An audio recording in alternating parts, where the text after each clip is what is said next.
सर्वज्ञ श्री चक्रधर स्वामी की। काय आवाज कमी आहे? सर्वज्ञ श्री चक्रधर स्वामी की।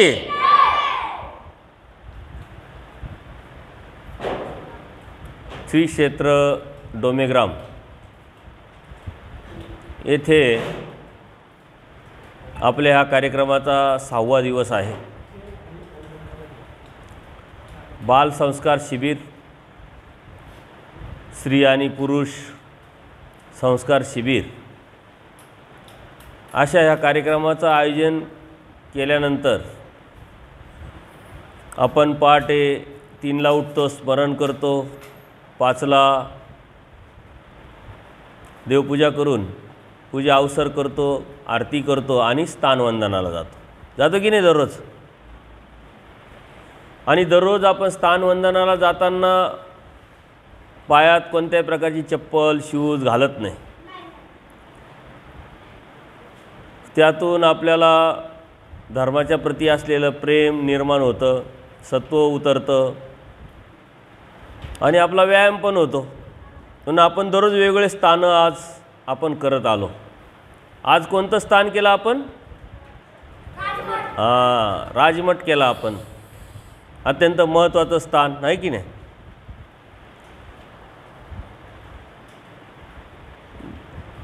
ते महत्त्वाचं स्थान आपण दररोज मोजके स्थान करतो आणि ह्या स्थानाच्या ज्या लीळा आहे त्याचंच सत्रामध्ये चिंतन करतो। डोमेग्रामच्या लीळा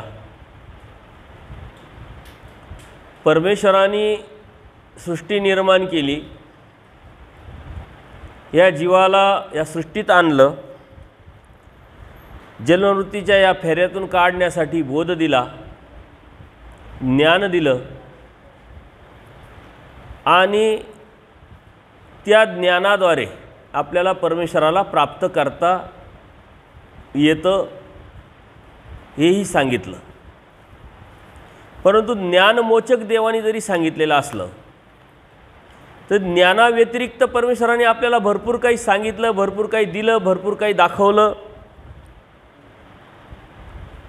ज्याप्रमाणे गाडी असते बघा आपल्याकडं, 4 व्हीलर गाडी किंवा 2 व्हीलर गाडी या।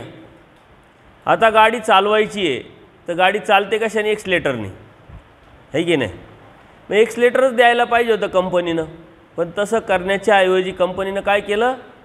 गिअर दिला, क्लच दिले, ब्रेक दिले, इंडिकेटर दिलं। 4 व्हीलरमध्ये मग तुम्हाला लांबचा प्रवास करायचा आहे, टाईमपास करण्यासाठी काहीतरी पाहिजे ऐकण्यासाठी, मग टेप रेकॉर्डर दिलं। गरम होतं आहे मग AC दिली, कितीतरी फंक्शन असतात गाडीमध्ये। गाडी तर चालते एक्सलेटरवर, पण फंक्शन देण्याचं कारण काय? ती गाडी एक्सलेटर जी देते त्याच्या अगोदर जे लागतं त्याशिवाय ते एक्सलेटर पण चालत नाही। तसं परमेश्वराने प्राप्तीसाठी आपल्याला धर्म दिला आहे,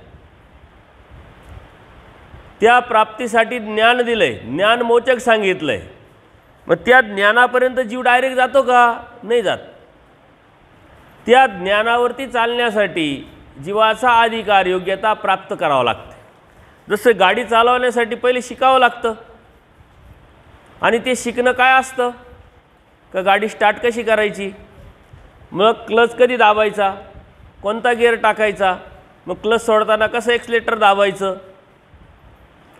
वळण आलं किंवा आपल्याला थांबवायची तर ब्रेक कधी मारायचा, किती मारायचा, कसा मारायचा, हे सर्व ज्ञान आपल्याला अवगत असावं लागतं। तेव्हा गाडी आपण रस्त्यावरती व्यवस्थित चालू शकतो।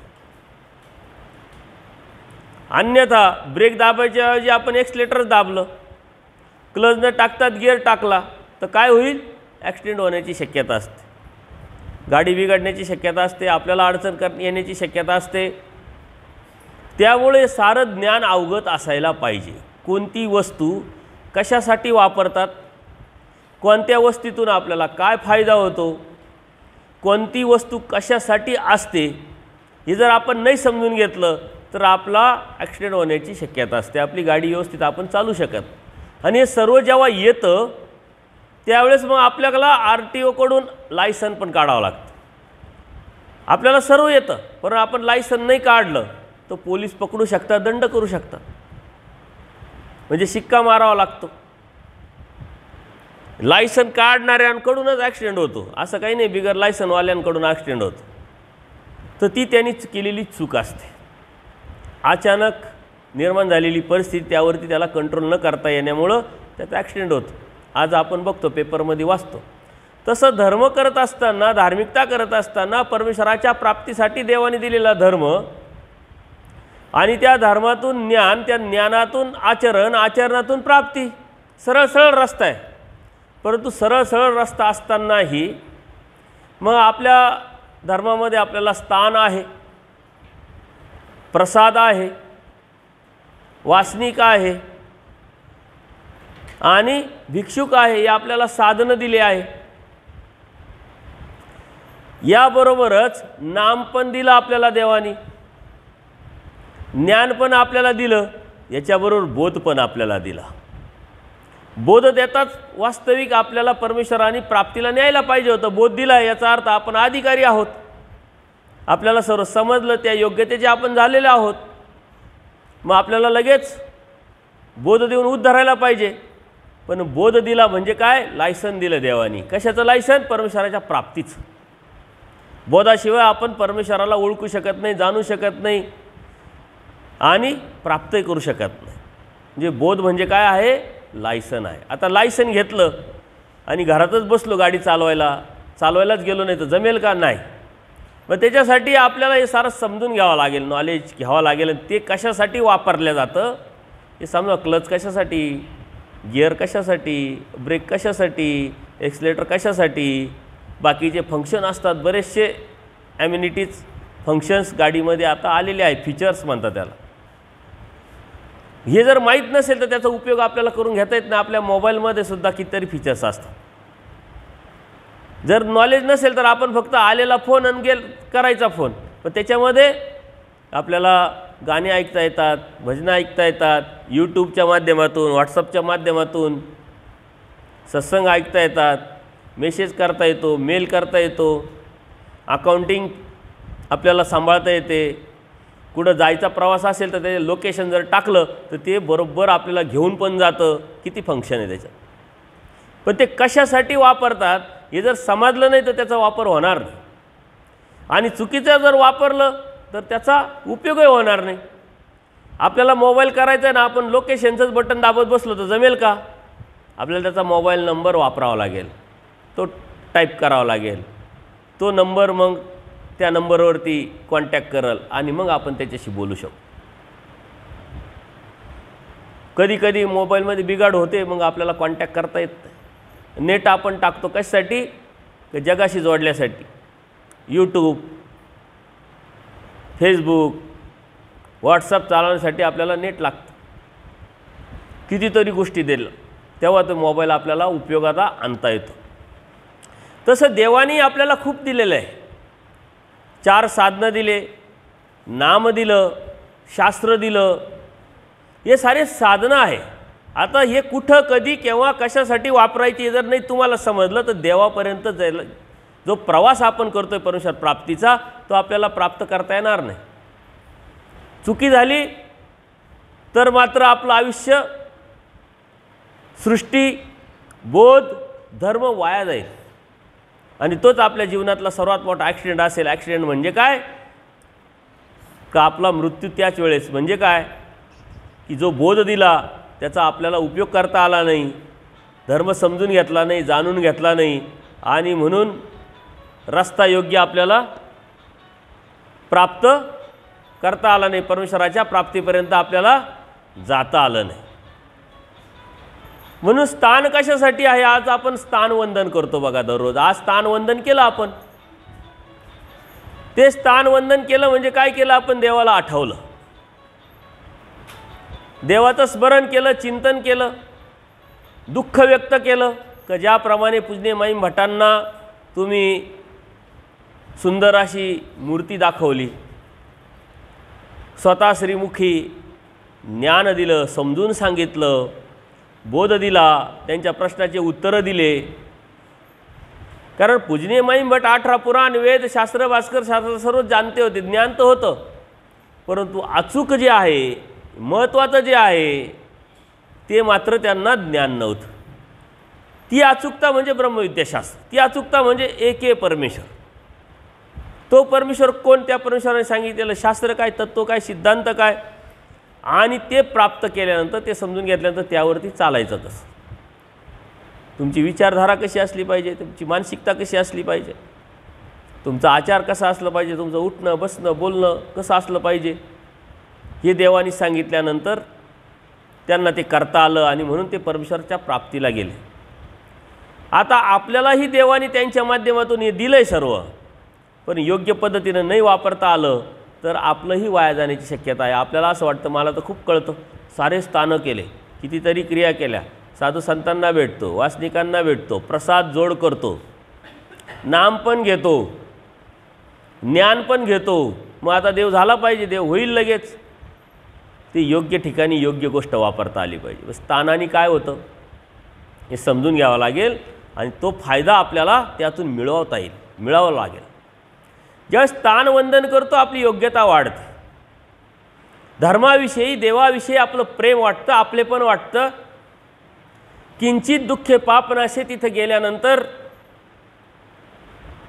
आपल्या हृदयामध्ये सत्व उतरून जर दुःख झालं आपल्याला तर पापाच्या राशी आपल्या नासतात आणि यातूनच आपली योग्यता वाढत जाऊन परमेश्वरापर्यंत जाऊ शकतो.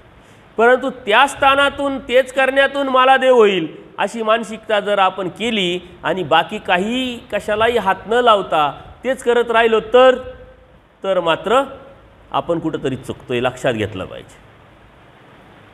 ज्यावेळेस आपण गिअर टाकतो ना, गिअर टाकल्यावर गाडी चालायला लागते, आता आपल्याला क्लचचं काही काम नाही राहिलं. जोपर्यंत थांबायचं नाही, जोपर्यंत कमी कंट्रोल करायचं नाही, तोपर्यंत आपल्याला ब्रेकला हात लावायचा, पाय लावायची गरज राहिली नाही. जोपर्यंत कोणी लोक येत नाही तोपर्यंत हॉर्न वाजवायची गरज राहिली नाही. जोपर्यंत दुसरा गिअर टाकायचा आहे कमी जास्त, तोपर्यंत क्लचची आता गरज राहिली नाही. त्यावेळेस ते वापरलं पाहिजे. आपण स्थानवंदनाला जातो आणि अत्यंत कोरडेपणाने स्थान करतो, जे करायला लावलं ते करत नाही, त्यामुळं त्यातून मिळणारा रिझल्ट आपल्याला भेटत नाही, सापडत नाही. म्हणून स्थानवंदन करण्याची देवानी सांगितलेलं आहे, प्रसाद जोड करण्याची देवानी पद्धत सांगितलेली आहे, वासनिकाला भेटण्याची पद्धत देवानी सांगितलेली आहे, साधू संतांना भेटण्याची देवानी पद्धत सांगितलेली आहे.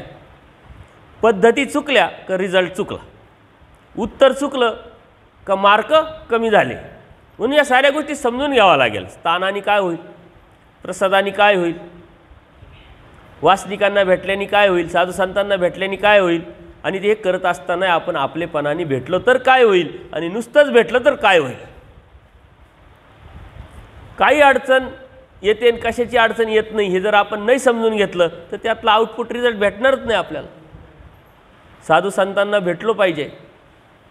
देव काय म्हणतात, देव मिळण्याचं ते ठिकाण आहे, तो ॲड्रेस आहे, तो पत्ता आहे. देवाने काही पत्ते आपल्याला सांगितलेले, ते सस्पेन्स पत्ते, ते आपल्याला ओळखता आले पाहिजे. देव काय म्हणतात, हे एकमेका भेटल्याचा पाठ आहे, हा पत्ता आहे. देव म्हणतात मी कुठं भेटेल, तुम्ही एकामेकाला भेटेल तेव्हा मी तिथं असेल. मी कुठं भेटेल, ज्यावेळेस शास्त्र चर्चा असेल तिथं मी असेल. मी कुठं भेटेल, ज्या ठिकाणी तुम्ही अन्यवार्ता करत नाही त्यावेळेस मी तिथं भेटेल. अन्यवार्ता केले कधी निघून जातात. पूजा अवसरामध्ये बघितलं, आचार्यांनी ते अन्यवार्ता करत होते, देव आले निघून गेले. आचार्यांना वाटलं देव आलेच नाही, बाईसांना विचारलं देव आज आले नाही, म्हणे आले होते, तुम्ही अन्यवार्ता करीत होता. आणि मग त्यांना दुःख झालं, देवाकडे गेले. देव म्हणतात अहो ज्याचं खातात त्याचं तर चर्चा करा, ज्याच्या जवळ राहतात त्याच्या तर गप्पा मारा, तुम्ही अन्यवार्ता करता. म्हणून आपण बोध दिला आहे, धर्मात आहे, धर्माच्या चर्चा करा. जिथं धर्माच्या चर्चा तिथं देव आहे, जिथं अन्यवार्ता तिथं देव निघून जातात. म्हणून देवाने ॲड्रेस सांगितले. ते ॲड्रेस जर आपण समजून घेतले, जाणून घेतले तर देव मिळणं खूप अवघड आहे का? परंतु आपण समजून घेत नाही, जाणून घेत नाही. कोणती वस्तू केव्हा कुठं कधी वापरायची समजत नाही. आता तुम्ही समाजात गेले, 4 नातेवाईक आहे, गप्पा चालल्या भाऊबंदकीच्या, लग्नाच्या, घरामध्ये लग्न आहे, त्याचं नियोजन चालू करताय, तुमच्या भाचीचंच लग्न आहे, तुमच्या पुतण्याचंच लग्न आहे, तुम्ही म्हणता अन्य वार्ता करू नका, धर्माच्या चर्चा करावं लागेल, गप्प बसा, चालेल का? आता तुम्ही इथं आलेले, स्थानवंदन करायला आले, शिबिराला आलेले, आणि मग तुम्ही घरच्या गप्पा करताय, चालेल का? जिथं जे गेलं तिथं ते केलं, पण किती करायचं? गरजेपुरतं करायचं. गरज नसताना आपण किती बडबड करतो. नियोजनापुरतं बोला, गरजेपुरतं बोला, परंतु आपण करतो का तसं? आपण तिथं हिरिरीने भाग घेतो. म्हणून देवानी पथ्य सांगितलेले. स्थानवंदनातून आपल्याला काय होतं? आपली योग्यता वाढते. ती योग्यता वाढवण्यासाठी स्थानवंदन आपण केलं पाहिजे, परंतु ते कसं करायचं आहे हे देवानी सांगितलं आहे. प्रसाद कसा करायचा आहे देवानी सांगितलेलं आहे. वासनिकांना भेटायचं आहे चर्चा करण्यासाठी, त्याची पडताळणी करण्यासाठी. तू काय करतोय? अभ्यास करतोय की नाही? वाचन करतोय की नाही? मी हे केलेलं आहे बरोबर आहे की नाही चेक करायचं आहे. साधू संतांना भेटल्यानंतर शास्त्रचर्चा करायची. काही प्रश्न निर्माण झाले असेल ते सोडवायचे. त्यांना काही अडचण आहे का? त्यांना काही प्रॉब्लेम्स आहे का? शुश्रूषा. देवाने ॲड्रेस दिला आहे की नाही? प्रेमाचा उपाय दिला. ज्ञान आणि प्रेम हे दोन साधनं परमेश्वराच्या प्राप्तीचे आहे. पण ज्ञान कशाने, प्रेम कशाने? पडल्याची शुश्रूषा करा म्हटले, मी तिथं असेल. मग पडला कशाने? आजारांनी पडला, शरीराने पडला, विचारांनी पडला, मनाने पडला. कशावरून पडला? तत्वसिद्धांतावरून पडला. कशावरून पडला? याची पडताळणी करणं म्हणजे देव मिळवायचं साधन आपण जमणं. आपण भेटतो कशासाठी हे आपल्या लक्षातच येत. तिथं भेटायचं कशासाठी हे लक्षात घेऊन जर आपण ते मिळालो, भेटलो, तर नक्कीच तुम्हाला देव भेटल्याशिवाय पर्याय नाही. आता हे सारं करत असताना देवाने मात्र सांगितलेलं तत्वसिद्धांत हे आपल्याशी निगडीत आहे. आपण सारं करतोय, पण आपल्यामध्ये बदल आपण केला नाही. आपण सारं करतो, आपली दृष्टी बदलली नाही. आपण सारं करतो देवाने सांगितलेलं, परंतु आपल्या मनामध्ये शुद्धीकरणामध्ये शुद्ध विचार झाले नाही, मन शुद्ध झालं नाही. दुसऱ्याविषयी असलेला द्वेष आपला कमी झाला नाही, राग कमी झाला नाही, दुसऱ्याविषयी आपलं प्रेम आवडी राहिली नाही. मग आपल्याला देव होईल का? नाही. हे सारं करताय तुम्ही. गाडी स्टार्ट केली, क्लच पण दाबला, एक्सलेटरवर पाय पण आहे, पण गिअरच नाही टाकला, जमेल का? बरं गिअर टाकला, क्लचवर पायच नाही काढला, एक्सलेटर दाबलंच नाही, गाडी चालेल का? बरं गिअर पण टाकला, क्लच पण पाय काढला, एक्सलेटर दिलं नाही, चालेल का गाडी? आता किती लिमिटमध्ये, किती ताशी आपल्याला जायचं आहे, किती लांब जायचं आहे, किती जवळ जायचं आहे, किती स्पीड पाहिजे याचा अंदाज घेऊन ॲक्सिलेटर दाबावं लागतील का नाही? तसं या साधनांचाही आपल्याला अंदाज घ्यावा लागेल.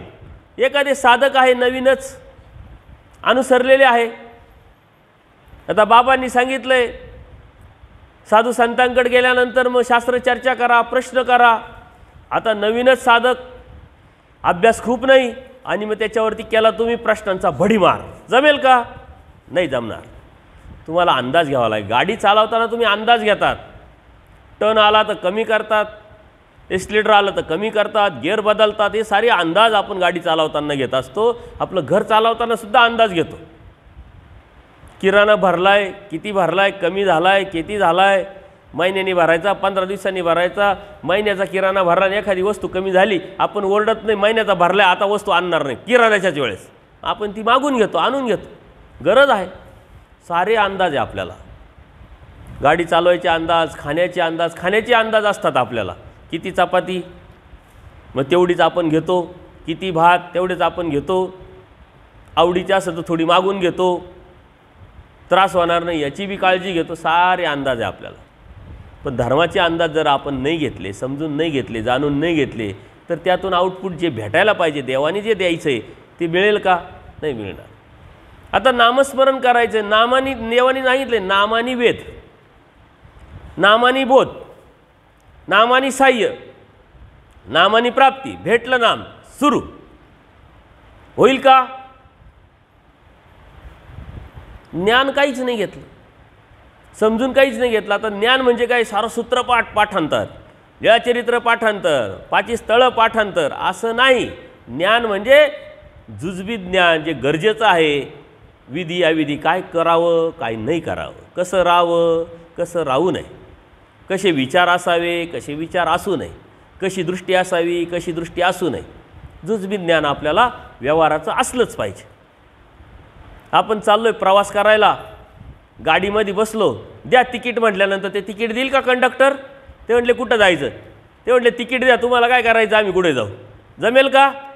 तुम्हाला माहिती पाहिजे कोणत्या स्टॉपवरती उतरायचं आहे, त्या तिकीट मागितल्यानंतरच कंडक्टर तुम्हाला तिकीट देईल आणि तुम्हाला प्रवास करून देईल. तर इथं तुम्हाला कुठं जायचं माहीतच नाही, तिकीट द्या तिकीट द्या. तुम्ही तिकीट देणार आहे ना, आम्ही पैसे देत नाही का, घ्या पैसे द्या तिकीट असं म्हटलं तर चालेल का? तुम्हाला गाडीतून उतरून देतील, नुसते प्रेमाने उतरून नाही देणार, धक्के मारून उतरून देतील. कारण ते आपल्याला येडं समजतील, मूर्ख समजतील, का त्याला कुठं जायचं माहीत नाही. तसं आपल्याला धर्म नाम भेटलं आहे, त्या नामाच्या माध्यमातून आपल्याला कुठं जायचं माहीतच नाही आहे. नाम दिलं आहे, देवा आता घेऊन जा मला, द्या कैवल्यदान, द्या प्राप्ती, द्या प्राप्ती असं म्हटलं तर होईल का? नामानी वेद होतो का वेदानी नाम घेतो आपण? नामानी वेद होतो का वेदानी नाम घेतो? याचं चिंतन करावं लागेल. नुसतंच नामस्मरण करणारे तर भरपूर लोक आहे, पण आवडी तर काही दिसत नाही. देवाच्या तत्वज्ञानातून ज्ञानातून जेव्हा देवाची ओळख होते तेव्हा वेद होतो, आवडी निर्माण होते, आणि त्या आवडीपूर्वक घेतलेल्या नामाचा देव स्वीकार करतात, म्हणून नामे वेद होतो. आपण काय म्हटलं, नामस्मरण करा वेद होईल, नामस्मरण करा वेद होईल. वेदानी नाम घ्यायचं असतं, आवडीनं नाम घ्यायचं असतं, त्यावेळेस रिझल्ट भेटत असतं. हे लक्षात घ्या. आपण काय सरळ चालतो, परंतु काय सांगितलंय लक्षात येत नाही. रस्त्याने जात असताना बघा, आपल्याला वळायचं असतं एखाद्या गावाच्या फाट्यावरून, बोर्ड पण लावलेला असतो, परंतु आपलं स्पीडच एवढं असतं का तो बोर्ड आपल्याला दिसतच नाही. आपण लांब निघून जातो 2-4-5 किलोमीटर, मग फोन करतो, का हो यायला पाहिजे होते, तुम्ही अजून आले नाही. अहो आम्ही रस्त्याने चाललो आहे, कुठं आहे म्हणे, असं असं आहे. अर पुढं गेले तुम्ही, परत पाठीमागे यावं लागेल. कधी कधी पाठीमागे यावं लागतं ना, चुकतो आपण. तसं नामानी वेद होतं का वेदानी नाम घ्यायचं हे लक्षात घ्या. मग वेद कशाने होईल? तत्वसिद्धांत समजून घेतल्याने. तत्वसिद्धांत समजून घेतले, धर्म समजून घेतला, देव समजून घेतला, तो देव कोण आहे हे समजलं, त्यातून मिळणारा फायदा समजला. अरे एवढा मोठा फायदा होतोय, मग आता नामस्मरण करा. आवडी निर्माण झाली, त्या आवडीतून घेतलेलं नाम मग देवाला प्राप्त करून देत असते. नुसत्याच नाम घेतल्याने नाही होत. आपण नुसते नाम नाही घेता, आपण नुसते गाठ्या ओढतो, मनी ओढतो. बघ, आवडीपूर्वक नाम घ्यायचं. नामानी वेद, नामानी बोध. आता नाम एखाद्याला दिले आणि त्याने अभ्यासच नाही केला, सत्संगच नाही ऐकलं, पुस्तकच वाचून नाही काढलं, आणि तो तुमचाच अनुभव आहे. किती वर्ष? 30 वर्ष. किती वर्ष? 20 वर्ष. नाम तर करत आले तुम्ही, पुस्तक वाचलं नाही, सत्संग ऐकले नाही, सूत्रपाठ काय, लीळाचरित्र काय माहितीच नाही तुम्हाला. गेले कार्यक्रमात, जेवले, आले, गेले स्नान करायला, डोकं टेकवलं, आले. होईल का बोध? आयुष्य जाईल, बोध होणार. बोधदाता परमेश्वर आहे, त्यासाठी तळमळ, इच्छा, चिकित्सा, आपला धर्म काय आहे नेमका आपण जाणून घेऊ. हे स्थान काय आहे, स्थान वंदन काय आहे, यातून काय भेटणार आहे, विडा काय आहे, ज्ञान कशात आहे, सूत्रपाठ काय आहे, लीळाचरित्र काय, हे त्यात जाल त्यावर तुम्हाला समजेल ना. बोध म्हणजे काय? ती जाणीव, ते ज्ञान, ते समजणं, कळणं, मग तो बोध. आता नामाने बोध का बोधानी नाम? ज्याला काहीच कळत नाही, 4 पदार्थ माहीत नाही, परमेश्वर अवतार घेतलाय, कधी घेतलाय, कशासाठी घेतलाय, काय केलाय, त्यांनी काय सांगितलंय, काहीच नाही आहे, नाम घेतोय. मग काय? देव आता वेदोनी बोधिती का बोधिनी वेदिती? कोणाला आवडी दिल्यानंतर, आवडी निर्माण झाल्यानंतर मग बोध देतात, कोणाला बोध दिल्यानंतर मग आवडी निर्माण करतात, देव करतात. मग आपण करायचं काय? देव सारंच करतात, आपण काहीच करायची गरज नाही ना. देव म्हणतात आम्हीच वेद देतो, आम्हीच बोध देतो, आम्हीच साह्य नेतो, आम्हीच प्राप्तीला नेतो. दंडच बाबा या, असं असं असं दंड दंड बाबा, दंड दंड दंड बाबा, दंड दंड. देवानी सारं सांगितलंय, पण आपल्या एक तर कानापर्यंत येत नाही, आलं तर लक्षात येत नाही, लक्षात आलं तर समजत नाही, समजलं तर त्यावरती चालण्याची तयारी, इच्छा होत नाही. म्हणून सारं देवाने आपल्याला दिलं आहे, पण त्यातून काय काय फायदा होतो ते बघितलं तर ते फंक्शन वापरता येईल त्यावेळेस. नामानी बोध का बोधानी नाम. बोध झाला, ज्ञान झालं, जाणीव झाली, माझ्या देवानी माझ्यासाठी काय केलं आहे. सृष्टी निर्माण केली, हा अनंत ब्रह्मांडांचा नायक सर्व शक्तियुक्त परमेश्वर या सृष्टीवरती अवतरला. जीव धर्म देह धर्म स्वीकारले, वाडोवाडी अनवाणी पायाने फिरले. ऊन होतं, पाऊस होता, थंडी होती, त्याचा त्रास पण होता, पण त्या देवानी माझ्यासाठी केला. हा बोध आता तुम्हाला झाला आहे. आणि हा बोध जेव्हा झाला त्यानंतर आता तुम्ही नाम घ्यायला लागले. काय झालं मग? बोध आणि नाम की नामानी बोध होत नसतो, प्रक्रिया करावं लागते. जेव्हा हे सारं समजलं, त्या समजण्यातून जेव्हा तुम्ही स्मरण करायला लागले, ते स्मरण देवाला अपेक्षित आहे, ते स्मरण देवाला जात असतं, मिळून देत असतं. म्हणून ज्ञानमोचक सांगितलं. आपण होतं ज्ञानमोचक ज्ञानमोचक. ज्ञान कमी लोकांना आहे का? खूप आहे. शिक्षकांना कमी, जे उपदेशी नाही ते शिक्षक वाचन करतात, त्यांना ज्ञान आहे, फटाफट सांगतात ते. अनेक लोकांना ज्ञान असतं, पण बोध समजून घेऊन, जाणून घेऊन, देव काय आहे, देवता काय आहे, प्रपंच काय आहे, जीव काय आहे, हे सारं समजून घेऊन देव देतात. आता देवानी बोध द्यायचं ठरवलं आहे, बोध देताच नाम पण भेटलं आहे, पण आता पुढची प्रक्रिया आपल्याला करावं लागणार आहे. म्हणून बोधानी नाम घेणं हे देवाला अपेक्षित आहे. नामाने तर बोध होतोच आहे, कारण नाम देताच जीव देवता प्रपंच परमेश्वर वेगळे काहीतरी आणि परमेश्वर श्रेष्ठ आहे, त्याची आपण भक्ती करतो हे समजलं आपल्याला. परंतु शब्दाशा जाणून घ्यावा लागेल. नामानी साह्य का साह्यातून नाम. साह्य करायचं, काय करायचं साह्य, कोणाला साह्य करायचं? ते दास्यमोचक. आपला जो आहे परमार्गाचा जो आहे त्याचं दास्य म्हणजे साह्य. मग त्या नामातून आपल्याला साह्य होत राहतं. ती आवडी निर्माण झाली, आता तो आपला वाटायला लागलेला आहे. मग तो साधक असेल, स्थान असेल, प्रसाद असेल, ते आपलं वाटायला लागलं. आपला स्वामी श्रीचक्रांचा परिवार वाटावा लागेल. आणि त्या वाटण्यातून जेव्हा, त्या भावनेतून, त्या हेतूतून, त्या शुद्ध मनातून, त्या शुद्ध विचारातून जेव्हा तुम्ही काहीतरी कृती कराल, तेव्हा देवाचं साह्य होईल. देव करणारे, नाम देणारे, बोध देणारे, साह्य करणारे, प्राप्तीला नेणारे. आपण आपलं कर्तव्य विसरून गेलो, आपलं करणीय आपण विसरून गेलो, म्हणून साऱ्या प्रक्रिया थांबल्या. गाडी आहे, गाडीची चावी आहे आणि बसले स्टेअरिंगवर, चावी पण आहे आणि गाडी आहे, प्रक्रिया काहीच केली नाही. गाडी चालेल का? देवाने आपल्याला गाडीत बसवलं कविल्यदानाच्या. आता चावी पण आहे तुमच्याकडे नामाची, परंतु ती चालूच नाही करायची. गिअरही नाही टाकायचे, क्लचही नाही दाबायचा, एक्सलेटर नाही दाबायचे. चालेल काय? पोचाल काय? हे साऱ्या प्रक्रियेत तुम्हाला आणावं लागेल, यावं लागेल त्या प्रक्रियेत. नामानी प्राप्ती. नामानी प्राप्ती होते का प्राप्तीने नाम? बघा, आपण परमेश्वरांनी ठरवलं पाहिजे का त्या योग्यतेचा झाला आहे, आता त्या प्राप्तीच्या योग्यतेचा झाला आहे, तेव्हा मग पुढची प्रक्रिया. सारं नामाने होतं आहे, परंतु प्रक्रिया सारं साधनाने होतं. प्रक्रिया त्या ठिकाणी ते वापरलं पाहिजे. एक अवस्था असते. आज तुम्हाला स्थानांची आवड आहे, मग स्थानाची सेवना करणं, स्थानावर विडे वाहणं, उटी उपार करणं आवडही. एक परिस्थिती असते, एक वेळ असते, एक अवस्था असते. या अवस्थेच्या पलीकडं जेव्हा तुम्ही जाल, तेव्हा तुम्ही यातलं कमी कमी करत याल. मग कमी कराल, मग काहीतरी दुसरं वाढल ना. हे कमीकरण बंद होईल का? नाही. हे सारं वाढवण्यासाठी ही प्रक्रिया आणि इथपर्यंत जाण्यासाठी ही प्रक्रिया.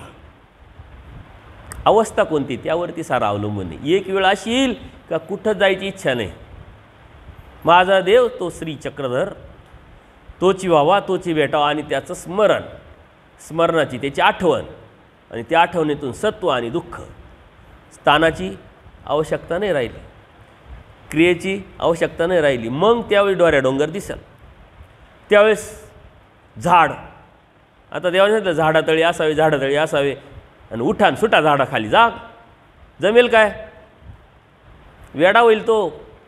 कारण जीव हा समाजप्रिय प्राणी आहे. एक तर तो समाजात राहील, एकटा राहू शकत नाही. देवाने तर एकटं राहायला सांगितलं आहे. मग समाजप्रिय प्राणी असताना त्या समाजातून त्याला बाहेर पडल्यानंतर तो जेव्हा स्वस्थ होतो, देव त्याच्यामध्ये हृदयात अवतरतो बोधाच्याद्वारे, तेव्हा त्याला वाटतं का आता मी एकटा नाही, माझा देवन मी एकटा राहिला का कोणी? एकटा कधी असू शकतो का कोणी? समाजाच्या अनुषंगाने तो एकटा झाला आहे, पण त्याच्याबरोबर देव आला आहे आता. तेव्हा झाडातळी. आता तुम्हाला म्हटलं चला झाडाखाली बसायचं, तास 2 तास किती वेळ जमेल काय? नाही जमणार, वेडे होऊन जाऊ. समाजशास्त्राने काय सांगितलं? मनुष्य हा समाजप्रिय प्राणी आहे, त्याच्यामुळे एकटा राहू शकत नाही. जो एकटा आहे, एक तर तो वेडा असला पाहिजे, नाही तर तो त्याला देव कळाला पाहिजे, किंवा त्याला देव दिसला पाहिजे, किंवा त्याला देव प्रचितीला आला पाहिजे, किंवा तो देव असला पाहिजे, तरच तो एकटा, अन्यथा नाही. एकटे आपणच राहू शकतो का? आता आपल्याला देव कळाला, देव समाजला, समाजाच्या अनुषंगाने. आणि वेड्या माणसाला तर काही गरज आहे का कशाची? आपण बघतो वेडे लोक राहतात. देवासाठी आपल्याला वेडं व्हावं लागेल, तेव्हा देव कळेल. देवाने सारं दिलं आहे, त्याच्यातून आपल्याला काय मिळवायचं आहे हे आपण समजून घेतलं पाहिजे. जर नाही समजून घेतलं तर मात्र आपली कुठंतरी चुकामुक होऊन आपल्याला दिलेलं जे आहे हे मात्र चुकण्याची शक्यता आहे. आणि हे चुकलं का ते परत चान्स मिळण्याची शक्यता नाही. एक ड्रायव्हर आहे, त्याला नोकरी पाहिजे, गरज आहे. एका व्यावसायिकाने पत्रिकेत पेपरमध्ये काय दिलं? ड्रायव्हर पाहिजे, निर्व्यसनी ड्रायव्हर पाहिजे, त्याच्याकडे लायसन असलं पाहिजे, अटी शर्ती लागू. मग याला गरज आहे, हा गेला नोकरी मिळवायला. त्या मालकाने काय बघितलं? लायसन आहे, यस ओके. निर्व्यसनी आहे, यस ओके. बाकीच्या काय ज्या क्रायटेरियामध्ये नियमामध्ये तो बसला, त्याला पगार किती पाहिजे यांनी ठरवलं 10,000. तो म्हणलं मला 10,000 चालेल, ओके. मग लगेच तो मालक गाडीची चावी देतो आणि चालायला लावतो का? नाही. तो म्हणतो ट्रायल दे. तुझं सारं ओके, पण ट्रायल दे पहिले. मग त्या ट्रायलला गेल्यानंतर पहिल्या ट्रायलमध्ये त्याच्याकडून गाडी बंद पडते. तो म्हणतो उतर खाली. त्याला डबल चान्स तो देत नाही, कारण अनेक ड्रायव्हर आलेले. तो म्हणजे याच्या पाठीमाग काय एनर्जी वेस्ट करायची, याला का शिकवायचं? त्या ट्रायलमध्ये त्यांनी गाडी स्टार्ट केली, गिअर टाकला, पण क्लच दाब सोडताना चुकी झाली, गाडी बंद पडली. काही कामाचं नाही, उतर खाली. दुसऱ्या ड्रायव्हरचा आम्ही चान्स घेऊ. तसं आपल्याला देवाने आता सीटवर बसवलं आहे, चावी दिली, सारं दिलं आहे, परंतु तो बोध, तो धर्म न समजून घेतल्यामुळं जर आपली का गाडी बंद पाडली, आपली जे सातत्य धर्म परमेश्वर प्राप्तीच्या अनुषंगाने आपला जो रस्ता आहे, आपण थांबला तर ही संधी आपल्याला आता देत नाही. देव म्हणता उतर खाली, सृष्टी शून्य तुझ्या आता. आता ही संधी तुला कधी? पुढच्या जन्मात नव्हे, पुढच्या सृष्टीत. आणि सृष्टी अतिदीर्घ. म्हणून बोध जो आहे तो काय आहे, स्थान काय आहे, प्रसाद काय आहे, साधुसंत काय आहे, वासनिक काय आहे, नाम काय आहे, ज्ञान काय आहे, हे सारं तुम्हाला समजून घ्यावं लागेल. आणि त्यावेळेस ते वापरावं लागेल. अन्यथा नामाच्या वेळेस स्थान, स्थानाच्या वेळेस नाम, इकडूनचं तिकडं, तिकडूनचं इकडं गडबड इथं चालत नाही. जे जे आहे ते अचूकपणे समजून उमजून जर केलं तर मात्र आपल्याला ते प्राप्त होईल. कालच आपण बघितलं, महादायसा वाराणसीला जाते आणि देव सांगतात, बाई तीर्थक्षेत्रामोचक, सन्निधानमोचक. जर देव सांगताय तर त्यातूनच मला देव मिळेल ही मानसिकता, हे अन्यथा ज्ञान, अज्ञान. सन्निधानमोचक, सन्निधान काय? आज्ञा प्रतिपालन करे तर सन्निधान. सन्निधानाची व्याख्या सांगितली की नाही? आज्ञा प्रतिपालन करेल तर तो सन्निधानातच आहे आणि त्या सन्निधानातलं तुमचं राहणं वागणं बोलणं धर्म जो आहे तो तुम्हाला प्राप्तीला घेऊन जाणार आहे देव सांगताय। यातून बाहेर पडावं लागेल आणि आचरणाचा विचार करावा लागेल। आज्ञा प्रतिपालन करणं म्हणजे काय आचार, त्या आचाराचा विचार करून जेव्हा आपण ते करायला लागतो त्यावेळेस आपोआपच आपल्याला सन्निधान भेटतं आणि ते सन्निधान देव म्हणतात मोचक आहे, सन्निधान तुम्हाला प्राप्तीला नेणारं आहे। आपण सन्निधानातच जात नाही, आपण काय म्हणतो असन्निधानात असन्निधानात आहे। जर असन्निधानात आहोत तर देवाने हे सूत्र का सांगितलं मग आज्ञा प्रतिपालन करीत ते सन्निधान, सन्निधानात असून आज्ञा प्रतिपालन करीत त्यासाठी असन्निधान, असन्निधानी असून आज्ञा प्रतिपालन करते त्याला सन्निधान। मग आपण असन्निधान आहोत याचा अर्थ आपण आज्ञा प्रतिपालन करत नाही। जो आज्ञा प्रतिपालन करतो त्याला असन्निधान कधी वाटत नाही, ज्याला वाटत नाही तो मात्र प्राप्तीला जाणारा आत्मविश्वास त्याच्यामध्ये राहणारच आहे। म्हणून कोणती गोष्ट कुठं वापरायची, कोणत्या लीळेतून काय घ्यायचं, काय आचार आपल्याला परमेश्वरांनी सांगितलेला आहे, काय हेतू सांगितलेला आहे हे आपल्याला समजून घ्यावं लागेल। त्याचं महत्त्व नाही कळालं तर त्याच्यातून जे आउटपुट आहे ते फायदा आहे तो आपल्याला मिळवता येणार नाही। कोणत्या वेळेस काय हे जर लक्षात घेतलं तर त्यावेळेस केलंच पाहिजे। आपण आता इथं आलो स्थानवंदन करायला जातोच, त्यातून मिळणारा लाभ आपल्याला होणारच आहे, पण कसा मिळवायचा हे जर मिळालं नाही, समजून नाही घेतलं, जाणून नाही घेतलं तर मग मिळेल का? परमेश्वर म्हणतात अत्यंत परमेश्वराचं जे तत्त्वज्ञान आहे अत्यंत होकारात्मक आहे, पॉझिटिव्ह आहे, काहीच मिळणार नाही असं नाही म्हणले, केली क्रिया वाया न व्हायची। म्हणजे इथली अशी कोणतीच गोष्ट आहे का वाया जाऊ देणार नाही, का तर दयाळू माळू परमेश्वर आहे, कृपाळू परमेश्वर आहे, जीव उद्धारण्याचं व्यसन आहे देवाला। मग त्यांनी किती केलं, काय केलं, कसं केलं हे वाया जाणार नाही, परंतु जास्त रिझल्ट पाहिजे असेल तर पुढे जावं लागेल। आता आपलाच विषय झाला ना कालच, तुम्हाला ही एक्झाम द्यायची असेल तर 75+ पाहिजेच, ही द्यायची असेल तर 50+ पाहिजेच, अन्यथा ती पास झाली परंतु इकडं 50+ नाही तर जमल कसं काय? या साऱ्या आट्या शर्ती ज्या आहे धर्मात देवाने सांगितलेले आहे। कोणत्या गोष्टीतून काही मिळवायचा प्रयत्न जर केला तर ते मिळेल त्याची काही गॅरंटी नाही आहे। म्हणून हे लक्षात घ्यायचं आहे।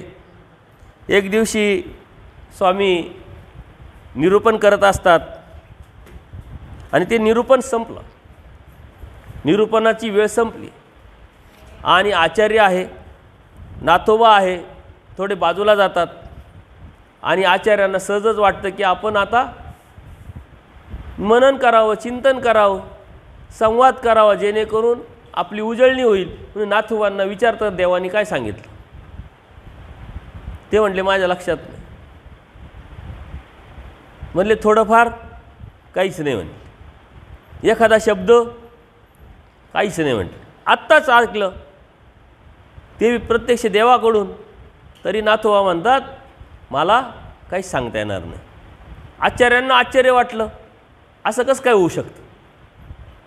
आचार्य देवाकडे येतात की असं असं झालं, म्हणले हृदय शून्याधर्मी अधिकार नाही, हृदय शून्यता आहे, हृदयात शून्यता म्हणजे काय, हृदयात काहीच नाही, रिकामं। आपण म्हणतो ना रिकामं डोकं भूताचं घर, मग त्या डोक्यात काय असावं काय नसावं हे देवाने सांगितलं आहे, हृदयात काय असावं काय नसावं हे देवाने सांगितलेलं आहे। म्हणून नाथोबांना देवाने सांगितलं की हृदय शून्याला धर्मी अधिकार नाही म्हटले, आणि त्यावेळी देवानी वेळुवाचा दृष्टांत सांगितला। वेळू म्हणजे काय? बांबू, वेळू म्हणजे बांबू। तो कसा असतो माहिती आहे? खाली पोकळ असतो आतमध्ये, असं कोणतं झाड नाही आहे का ते पोकळ असतं, एकच वेळू असा बांबू असा झाड आहे का ते आतून पोकळ असतं, बाकीचे सारे भरीव असतात बघा लाकडं। आता ते चंदनाच्या झाडाच्या जवळ आहे, सारे बाकीचे झाडं चंदनाच्या झाडाच्या जवळ जर गेले तर त्याचा सुगंध त्यांना येतो आणि त्यांच्यापासूनच सुगंध मिळण्याची शक्यता असते जोपर्यंत संपर्कात आहे तोपर्यंत। परंतु ते लाकूड, ते वेळू जे आहे, जे बांबू आहे, तो चंदनाच्या संपर्कात कितीही राहिले तरी त्याला तो सुगंध घेता येत नाही, त्याच्यामुळे ते स्ट्रक्चरच नाही म्हटलं। तसं देवाच्या सन्निधानात आहात परंतु देवाकडून काय घ्यायचे समजलं नाही, धर्मात आहात पण धर्माकडून काय घ्यायचं हे समजलं नाही. स्थान करायला जात आहे पण स्थानाकडून काय मिळवायचं हेच समजलं नाही. साधू संत भेटताय, साधू संतांकडून काय घ्यायचं हेच समजलं नाही. क्रिया करताय पण का करायची, कशी करायची, कोणत्या हेतूनी, कोणत्या भावाने, त्यातून काय मिळवायचं हेच समजलं नाही. काय उपयोग आहे का? म्हणून 40 वर्ष झाले ना, क्रिया करतोय, स्थानं करतोय, स्मरण करतोय, सारं करतोय, आउटपुट काहीच नाही. म्हणजे सूत्रपाठच आता उघडलं. हिंमत नाही, स्वीकार नाही. असे एक माणसं आहे का? असे हजारो माणसं. का? देवाची चुकी आहे, धर्माची चुकी आहे, साधू संतांची चुकी आहे? नाही, ही चुकी आपली. कारण आपला अप्रयत्न. धर्म तुमचा आहे, जाणून घेणं काम तुमचं आहे. कुठं प्रवास करायचं हे माहिती पाहिजे तरच तुम्ही गाडीत बसू शकता. ती गाडी बी चेक करता. साऱ्या बसेस तर लालच दिसता, मग कोणत्या गाडीत बसता का? नाही, पाटी पाहता. आपण एवढे शहाणे, पाटी पाहिल्यानंतर कंडक्टरला विचारतो नक्की गाडी तीच आहे का? त्याच्या पुढचं शहाणपण असं आहे का नक्की मला ज्या गावात जायचं त्या गावावरूनच ही गाडी जाते का? नको रूट बदलायला. चेक करतो की नाही? चेक केल्यानंतर बसल्यानंतर शेजारच्याला बी विचारतो, कन्फर्म करतो का हो बरोबर आहे ना, ओके रूट, गाडी ओके ओके. कंडक्टरला विचारतो आणि मग कंडक्टरला बरोबर सांगतो XYZ गावाचे तिकीट द्या. ते तिकीट राहतं 50 रुपयाचं. तुम्ही दिली 100ची नोट. त्याच्याकडे बिचाऱ्याकडे सुट्टे नसल्यामुळे त्यांनी दिले 40च. तरी म्हणतो हो 10 राहिले. लगेच चेक करतो. कारण तुम्हाला तिकिटाचं दर माहिती आहे, प्रवास माहिती आहे, सारं माहिती. हे चेक केल्यानंतर माहीत झालं. आपोआप माहिती का अगोदर? तसंच आहे. धर्माच्या गाडीत तर बसले तुम्ही, माहिती कोण करून घेणार? माहिती कोण देणार? प्रयत्न तुमचा असला पाहिजे. तुमचा हा प्रयत्न आहे. आमचे दिवस वाया गेले, आमचा हा प्रयत्न आहे. आपण याला त्याला दोष देत हिंडतो. नाही बा, ते ऐकायलाच भेटलं नाही, पाहायलाच भेटलं नाही, कोणी सांगतच नाही. धर्म तुझा आहे, तू सांगायचं काय कारण? तू ऐकायला पाहिजे, तू विचारायला पाहिजे. स्थानावर तू जातो, त्या स्थानात दे बाबा मला, मी स्थान केल्यानंतर मला काय फायदा आहे सांगा. हे स्थान केलं मला देव होईल का? किंवा या स्थान केल्याने काय होईल नेमकं? विचारलं कधी तुम्ही? मी विडा वाहते, विडा वाहिल्याने काय होईल विचारलं कधी कोणी? नाही विचारलं. मी पंगत देते बाबा, काय हरकत नाही, पण पंक्ती देण्यातून मला काय फायदा आहे सांगा. तुम्हाला फायदा झाला, तुमचा पंगत भेटली, काय झालं ते झालं, परंतु मला काय फायदा आहे कधी विचारलं का? विचारायच्या भानगडीतच पडत नाही आपण. आपण फक्त गाडीत बसतोय आणि गाडी जिकडे नेतोय तिकडे चालतोय. असं नाही आहे. हा आपला अप्रयत्न आहे. आणि ह्या अप्रयत्नामुळेच अनंत जन्म आपले वाया गेले, अनंत सृष्ट्या वाया गेल्या. आणि ह्या अप्रयत्नामुळेच आपण अनेक नरकामध्ये सुद्धा गेलो. आणि तरी आपण इथं आल्यानंतर तेच करतोय. Repeat again. आपलं खानदानी फंड आहे आपल्याला. आपल्याला भीतीच नाही. तिकडून आलो तिकडं जायची आपलं ओढ आहे, कारण संस्कार तसे आहे. म्हणून चिकित्सा. देव स्वतः सांगतात जीव चिकित्सक आहे, देव चिकित्सक आहे. पण व्यवहाराबुद्धीमध्ये किती चिकित्सा आहे तुमची? साधं उदाहरण दिलं गाडीचं. आता आमच्या दरीला 2 गाड्या येतात. लाल डबा पण येतो, जी ST महामंडळाची गाडी आहे, आणि सिटी बस पण येते. आता जे लेडीज आहे त्यांना हाफ तिकीट असतं की नाही? जे 70+ आहे त्यांना फ्री. आता ह्या जे दिलेले जे फायदे आहे हे मात्र सिटी बसला नाही लागू. सिटी बसला लागू नाही. मी एकदा वॉकिंगला चाललो, भरपूर लोक गाव असलं, गावाच्या स्टॉपजवळ भरपूर लोक बसलेले. सिटी बस आली, म्हटलं आता हे सारे बसतील निघून जातील. मी वॉकिंगला रिटर्न करून आलो, लोक तसेच, बस तशीच रिकामी गेली. त्याला मला वाटलं हे काय प्रकार आहे? मग यांना जर जायचं आहे तर बस तर आली होती, मग का बसले नाही? मी एकाला विचारलं का बसमध्ये नाही झाले?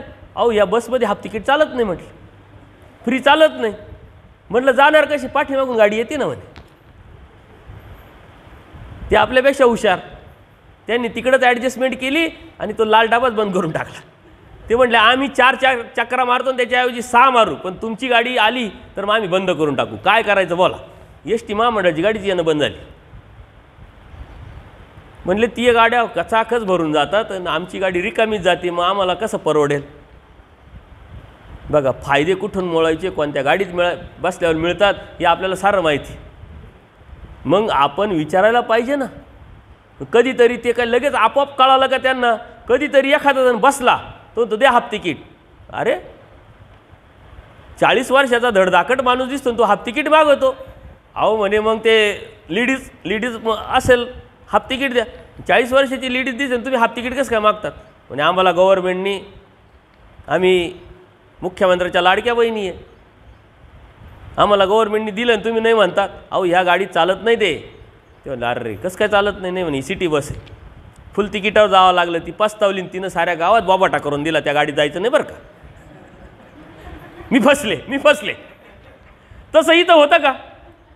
इथं कोणी मी फसलोय ना, मग मी कसा दुसऱ्याला फसवीन याची शृंखला चालू होऊन जाते. म्हणून त्या गाड्या रिकाम्या जायला लागल्या. हे सारं आपल्याला कळतं, आपण अनुभव घेतलेला असतो, त्या अनुभवातून शिकलेलो असतो. परत नंतर त्या गाडीत प्रवास करायचा नाही असं ठाम केलेलं असतं. नुसतं ठामच नाही, दुसऱ्यांना सांगून सुटतो. तसं धर्मात आल्यानंतर हा प्रयत्न, ही विचारधारा, ही भावना आपली असली पाहिजे. पण देव दयाळू माळू कृपाळू असल्यामुळं देव म्हणतात ठाय की अज्ञानात अज्ञानाने कसं बी करतोय ना, मग केली क्रिया वाया जात नाही. वाया तर जाणारच नाही, पण मग देव मिळेल का? संस्कार राहतील. वाया तर जाणार नाही. देव मिळेल का? विधीने विधीच पुरेल. आज नाही तर उद्या परवा चालू आहे. परंतु जेव्हा समजेल तेव्हा वय झालेलं राहील, मग उपयोग काय? म्हणून देवाने सांगितलं जो त्याव सर्विष्या तो ब्रह्मविद्या. ज्या वेळेस ते घ्यायचं त्याच वेळेस घ्यावं लागतं. म्हणून आता नाथोबांना हृदयशून्य म्हणून देवाने वेळुवाचा दृष्टांत सांगितला की तो माझ्या सन्निधानात आहे, माझ्याबरोबर आहे, माझंच निरूपण ऐकतोय, पण डोक्यात काहीच जात नाही. असे असतात म्हणले काही. मग देव म्हणतात ब्रह्मशून्य तो नाही, हृदयशून्य तो ब्रह्मवासनेचा अभेदवादी म्हटले. देवाने आचार्यांनी त्यांना सांगितलं का हा नेमका कोण आहे? मग हा हृदयशून्य कोण आहे म्हटले. मग आपण कर्मराटीकड हा सिद्धांत देवाने सांगितला आहे का हा कोण आहे? हा निरीश्वरवादी आहे, परमेश्वर मानतच नाही किंवा सारो एकच समजतो, ब्रह्मवादी आहे. त्या ब्रह्मवाद्याला सुद्धा परमेश्वर म्हणता कधीतरी संधी भेटेल, पण याला कधीच भेटणार नाही. कर्मावरती त्याची निष्ठा आहे, त्याला निरीश्वरवादी म्हणतात. तो आहे म्हटले. आता नाथोबा तसे होते का? तसे तर काही नव्हते, परंतु जोड तसे, संस्कार तसे. परंतु देव त्यांनी कणव जोडवली होती. त्यांनी काय जोडलेलं होतं? देवाचं सन्निधान भेटलं आणि नाथोबांकडून देवाने कितीतरी क्रिया करून घेतल्या, त्यांची कितीतरी नासवलं. त्यांना काय भेटायचं ते देव देणारच आहे. परंतु यातून आपण समजायचं की आपण धर्मात आहे. 20 वर्ष झाले देव आपल्याला समजलं, नामस्मरण करतोय. आपल्याला काय कळतंय? देवाने सांगितलं नागवे नसावे. आता हे बाह्य अंगाने सांगितलं की आपण आपल्या समाजात धर्मात राहत असताना तुम्ही एवढी अवस्था पत्क केली का तुम्हाला कशीच गरज नाही. याचा अर्थ मग काही नागडं राहायचं का म्हटले? नाही. निदान लज्जा झाकण्यापुरतं तरी कपडे आपल्याकडे असलेच पाहिजे. देवांत तात्विक अर्थ याचा काय असतो की धर्मात आहे पण काहीच येत नाही असं नसावं. 20 वर्ष झाले, 40 वर्ष झाले, काहीतरी तर यायला पाहिजे. ते नाम तर पाठ असले पाहिजे, स्थानाची लीळा तर असली पाहिजे, क्रिया तर समज काहीतरी तर यायला पाहिजे. तो म्हणतो नाही बाबा 40 वर्ष झाले मला काहीच येत नाही, मला काहीच येत नाही. आणि असे अनुभव आले. 40 गावला चिंचखेडला कार्यक्रम, सारे उपदेशी विचारलं पहिल्या दिवशी म्हणे सारे उपदेशी 1 2 4 आहे बिगर उपदेशी. आता सारे उपदेशी म्हणतात, नाम विचारायची काही गरज पडली का? उपदेशी म्हटल्यावर नाम आहेच. मग शेवटच्या दिवशी मी काय म्हटलं, ज्यांना सूत्रपाठ आणि गीता मोफत पाहिजे, ज्यांना अभ्यास करण्याची इच्छा ती या. मोठी लाईन लागली. एक असाच मधीच आला आणि बाबा मला सूत्रपाठ पाहिजे. आणि उपदेश आहे का? नाही. उपदेश घेतला नाही, तू सूत्रपाठ मागू राहिला. नाही म्हणे मग ते समजून घेतो न उपदेश घेतो. म्हणलं लाईनीत निघ बाहेर. दुसरा आला, त्याला नाम माहिती का? म्हणे हा. मग म्हणलं सांग तिसरं नाम. लागला इकडं तिकडं पाहायला, नामं नाही. लाईनीच्या बाहेर असे काढता काढता सारे निघाले. म्हणजे नामं नाही, तुम्ही उपदेशी कसे? नामं तर आले पाहिजे, योग्यता असले पाहिजे, ते नाम घेण्याची प्रक्रिया तर माहिती पाहिजे, काहीतरी तर माहिती पाहिजे, काहीतरी तर आलं पाहिजे. काहीच येत नाही आणि देव मिळवायला निघाले. आम्ही उपदेशी म्हटले, आम्ही दैवराटीचे. चालेल का? नाही चालेल. आमची ड्युटी आहे विचारायचं, तुमची ड्युटी आहे विचारायचं. ड्युट्या दोघांच्या आहे. कोण काय ड्युटी कशा पद्धतीनं करेल त्यातून देव भेटणारच आहे, देव मिळणारच आहे, देव देणारच आहे. आम्ही आमची ड्युटी केली पाहिजे, तुम्ही तुमची ड्युटी केली पाहिजे. मी तर विचारत राहतो, तसं तुम्ही विचारलं पाहिजे. ते विचारातून आपल्या ज्ञानामध्ये भर पाडली पाहिजे. पण आपल्याला वेळ नाही. पण देवाने सांगितलं तो निरश्वरवादी जो असतो ना तो हृदय शून्य असतो म्हटले. देवाने परत सांगितलं जरटा धर्मी अधिकार नाही म्हटले. आचार्यांचं प्रश्नाचे आता पुढं पुढं वाढत चालले. म्हटले अजून कोणाकोणाला अधिकार नाही म्हटले. जरट जे झालेले त्यांना अधिकार नाही. जरट म्हणजे कोण? वय झालेले 50+ 60+ वय झालेले. आता या वयाच्या अनुषंगाने जरी सांगितलं पण तात्विक आधार काय याचा? देव मिळेल की नाही शंका ज्याला निर्माण झाली तो जरट. देव मिळणार नाही असा म्हणणारा तो जरट. एखादा 70 आहे पण तो काय म्हणतो देव मला मिळवायचा आहे, आता काही खरं नाही, मी मिळविलच. ही वासना इच्छा आहे, हिंमत ठेवतो आणि त्या वयात बी त्याग करायची इच्छा ठेवतो, अनुसरतो.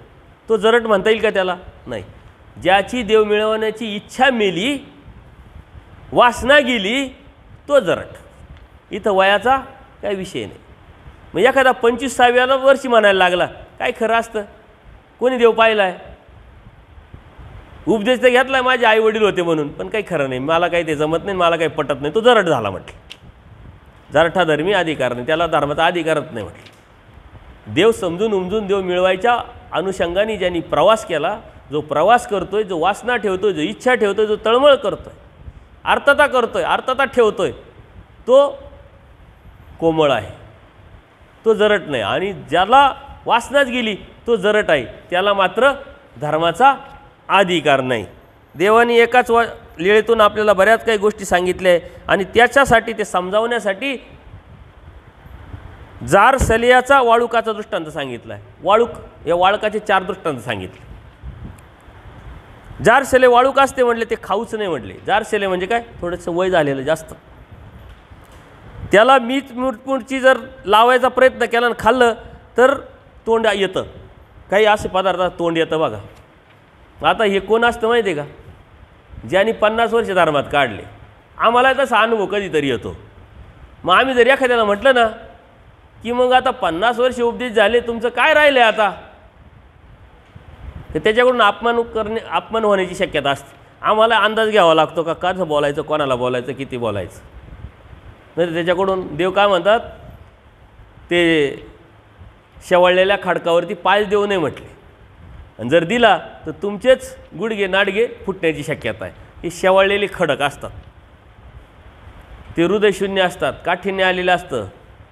पाण्यातला गुंडा पाण्यात आहे पण फोडला तर कोरडात, तसं धर्मात आहे परंतु काहीच नाही आहे. अशांना जर म्हटलं ना बाबा तुम्ही आम्हाला सांगू राहिले, तुम्ही कोणते गुण करू राहिले आम्हाला माहिती, आणि इतर हे काय चाललं आहे आम्हाला माहिती, आम्हाला काही सांगू नका, आम्हाला लय अनुभव आहे, आम्ही सारे साधूंना भेटेले, लय जुने जुने साधू आम्हाला भेटेले, म्हणजे अपमान होण्याची शक्यता. देव म्हणता हे खाऊच नाही आहे. त्याला गोडीनं बोललं तरी ते त्रासदायक आहे, रागाने बोललं तरी ते त्रासदायक आहे. त्याच्यामुळे सुरक्षित अंतर, आम्ही बी थोडं सुरक्षित अंतर ठेवतो, अंदाज घेतो कोणाला बोलायचं, किती बोलायचं, कसं बोलायचं, नाही तर आम्हालाही अडचण निर्माण होते.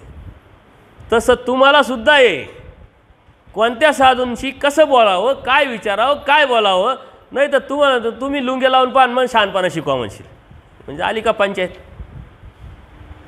होती की नाही. तुम्ही शहाणपणा नका शिकू म्हटले का आली का पंचायत. बाबांना काय विचारलं बघतं, देवा बाबा स्नान करायला आलो, इथली लीळा सांगा. लीळा तर सांगितली वैराग्याची, त्यागाची ना. आपण त्याच बाबांना विचारला, तुम्ही म्हणतात नका शहाणपणा शिकू, तुम्हाला लीळा विचारली सांगितली, आता आम्हाला नका शहाणपणा शिकू. म्हणजे तुम्ही बी अंदाज घ्यायचा राहतो, कोणाशी डोकं लावायचं नाही राहत, अपमान होण्याची शक्यता असते. हे म्हटले खाऊच नाही म्हणजे काय, हातच लावू नये, इडं डोकंच लावू नये म्हटले. या साऱ्या दोन्ही गोष्टी दोन्ही बाजूनी आपण समजून घ्यायच्या राहतात. वाळकं 4 आहे आणि देवाने साऱ्या 40 वाळकाचे दृष्टांत सांगितलेले. म्हणले ते तोंडाला खते पाडल म्हणले, तसं शास्त्र जरठांना बोलूच नाही म्हटले. बोलले तर तो दोषच घेईल.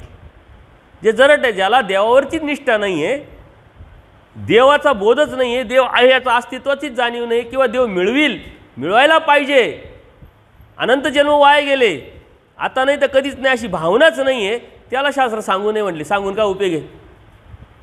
आणि असे अनुभव आले.